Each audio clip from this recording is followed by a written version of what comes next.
मैं शमशेर खान, सहाचार्य गणित, राजकीय कन्या महाविद्यालय चौमा। आज जो पिछली क्लास में अपन ने पढ़ी थी प्राचल विचरण विधि से हल करो, उसी विधि के एक दो क्वेश्चन और अपन डिस्कस करेंगे। अब इस विधि की खासियत यही है कि आपकी परीक्षा में जो प्रश्न पूछेंगे अगर इस विधि से हल करवाएंगे तो आज तक का अनुभव इसका यही है कि वो अपने को ऊपर इस विशेष रूप से लिख के देंगे। प्रश्न में लिखा हुआ होगा कि प्राचल विचरण विधि से हल करो, न कि हल करो। हो सकता है पर 99% इसमें इस विधि से क्वेश्चन को यदि हल करवाएंगे तो वो अपने को प्रश्न में ये लिख के देंगे कि प्राचल विचरण विधि से हल करो। अब एक क्वेश्चन देखते हैं। प्राचल विचरण विधि से हल करो x square D square Y by D X square plus X D Y upon D X minus Y is equal to X square E की पावर एक्स। इसे समीकरण 1 दे देते हैं। दी हुई समीकरण द्वितीय कोटि की समघात अवकल समीकरण है।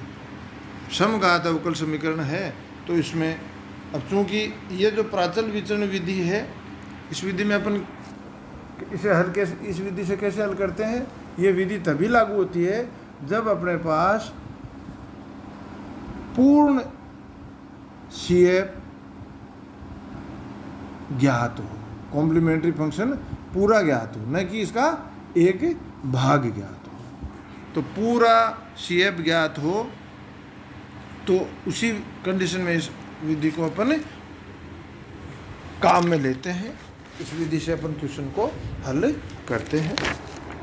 अब यहाँ दी हुई समीकरण क्या है? द्वितीय कोटि की रेखीय अवकल समीकरण है और ये समघात रेखीय अवकल समीकरण है। तो समघात रेखीय अवकल समीकरण में अपन क्या करते थे? z is equal to log x या x is equal to e की पावर z प्रतिस्थापित करते हैं, जिसे CF ज्ञात करने के लिए नई समीकरण प्राप्त हो जाएगी जो कि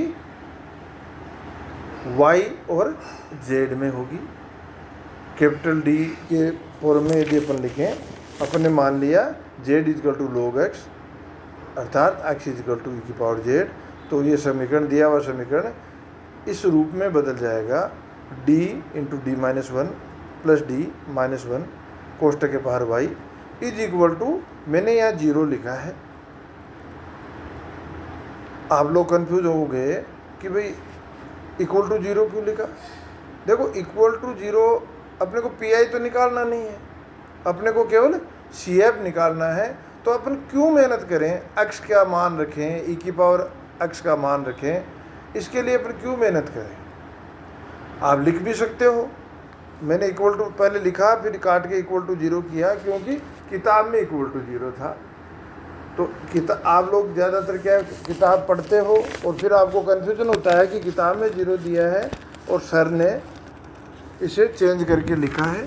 क्योंकि CF निकालने के लिए इक्वल टू 0 ही सफिशिएंट होता है।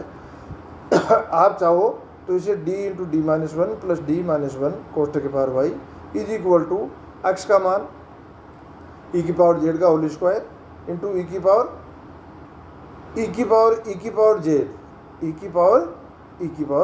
z आप लिख सकते हो। और इसका कोई अपने CF पे कोई असर नहीं करेगा, कोई फर्क नहीं पड़ेगा।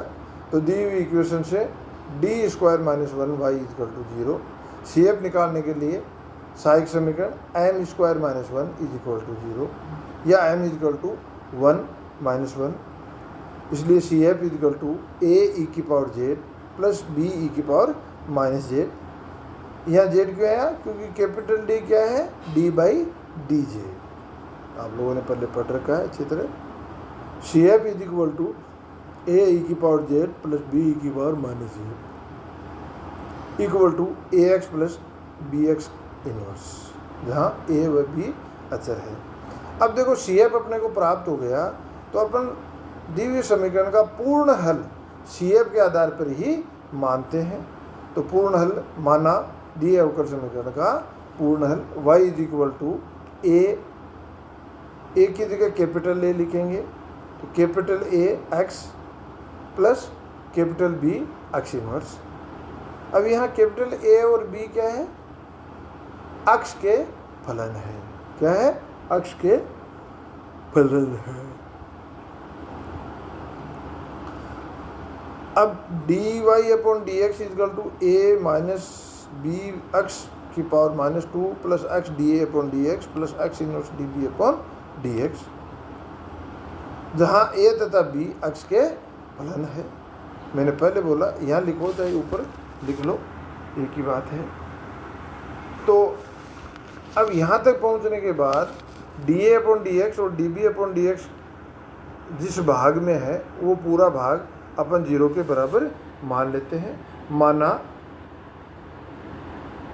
dA upon dx x dA upon dx plus x inverse dB upon dx is equal to 0। तो dy अपॉन dx क्या हो जाएगा भाई? dy upon dx is equal to a minus b x की पावर -2 तथा d square y upon dx square is equal to dA upon dx minus dB upon dx x की power -2 plus 2b x की power -3।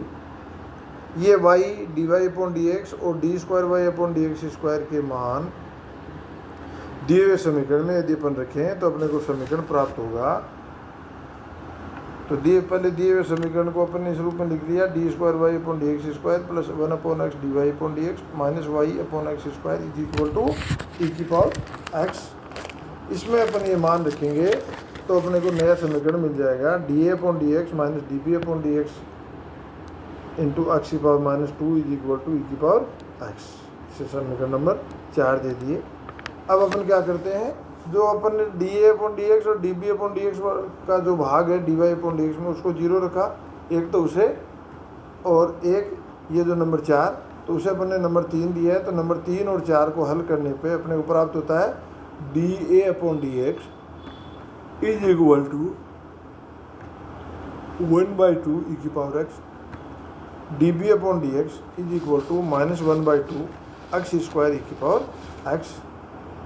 समाकलन करने पर a is equal to 1/2 e की power x plus c1, b is equal to -1/2 समाकलन x square e की power x dx plus c2 is equal to -1/2 e की power x कोष्टक में x square -2x plus 2 plus कोष्टक पूरा plus c2। अतः दिए हुए समीकरण का हल जो अपने पूर्ण हल माना उसमें a और b का मान अपने ज्ञात कर लिया, वो मान रख देते हैं। तो अपने को पूर्ण हल प्राप्त होता है y is equal to c1x plus c2x plus e की पावर x माइनस e की पावर x अपॉन x। अगला क्वेश्चन, प्राचल विचरण विधि द्वारा हल करो 1 minus X D square Y upon D X square plus X D Y upon D X minus Y is equal to 1 minus X का whole square. दिए हुए समीकरण को मानक रूप में लिखने पर, अब चूंकि ये क्या है, nवीं कोटि का रेखिक अवकल समीकरण उस रूप का ये समीकरण है, तो इसे अपन ने मानक रूप में लिख दिया। तो P इज इक्वल टू और Q इज इक्वल टू, निरीक्षण द्वारा हम देखते हैं कि अब यहाँ क्या CF निकालने में समस्या आ रही है। ये क्वेश्चन आप विशेष रूप से ध्यान रखोगे कि इससे CF कैसे निकालें। तो जो दी हुई इक्वेशन है उससे P और Q के मान लिख लेते हैं और उससे CF के दोनों भाग, इसके दो CF के दो भाग प्राप्त कर लेते हैं। तो निरीक्षण द्वारा हम देखते हैं कि P plus QX is equal to 0 अतः Y इजकल टू X पूरक फलन का एक भाग है। पुनः निरीक्षण विधि द्वारा, निरीक्षण द्वारा P plus Q plus 1 is equal to 0 अतः Y is equal to e की पावर x पूरक फलन का दूसरा भाग है। अतः दिए हुए अवकल समीकरण का पूरक फलन क्या होगा, C F is equal to A E की power X plus B X, A E की power X plus B X, जहाँ ए तथा बी अचर है। माना दिए हुए अवकल समीकरण का पूर्ण हल इस सी एफ के आधार पर लिखा जाएगा। तो y is equal to A E की power X plus B X, जहाँ ए तथा बी अक्ष के फलन है, ए तथा बी अक्ष के फलन है। अब इससे अपन D Y upon D X निकालते हैं। तो D Y upon D X is equal to A की power X plus B plus D A upon D X E की power X plus D B upon D X X. इसमें अपन जो D A upon D X और D B upon D X जिस भाग में उस पूरे भाग को जीरो के बराबर रखते हैं, तो D A upon D X E की power X plus D B upon D X X is equal to zero. तो D Y upon D X is equal to A की पावर एक्स ए की power D Y upon D X is equal to A E की power X plus B. ये अपना D Y upon D X प्राप्त हो गया। D square Y upon D X square is equal to D A upon D X E की power X plus D B upon D X plus A E की power X. अब Y D Y upon D X D square Y upon D X square के मान दिए हुए समीकरण में रखें तो अपने को समीकरण प्राप्त होता है, नया समीकरण D A upon D X E की power X plus D B upon D X is equal to 1 minus X. इसे समीकरण नंबर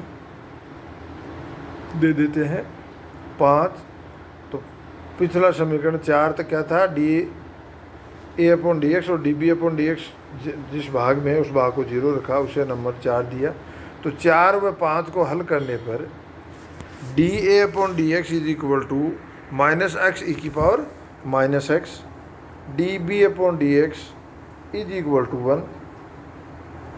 समाकलन करने पर A is equal to minus समाकलन एक्स ई की power minus X plus X E की power minus X D X plus C1 is equal to X plus 1 E की power minus X plus C1। B is equal to D X plus C2 is equal to X plus C2। अतः दिए समीकरण का पूर्ण हल, अब पूर्ण हल जो माना था उसमें ए तथा बी का मान रख देते हैं। तो अपने को y is equal to X plus 1 E की power minus X plus C1 कोष्टक के बाहर E X plus X plus C2 कोष्टक के बाहर X is equal to C1 E की power X plus C2 X plus X square plus X plus 1। ये दी हुई अवकल समीकरण का पूर्ण हल है। धन्यवाद।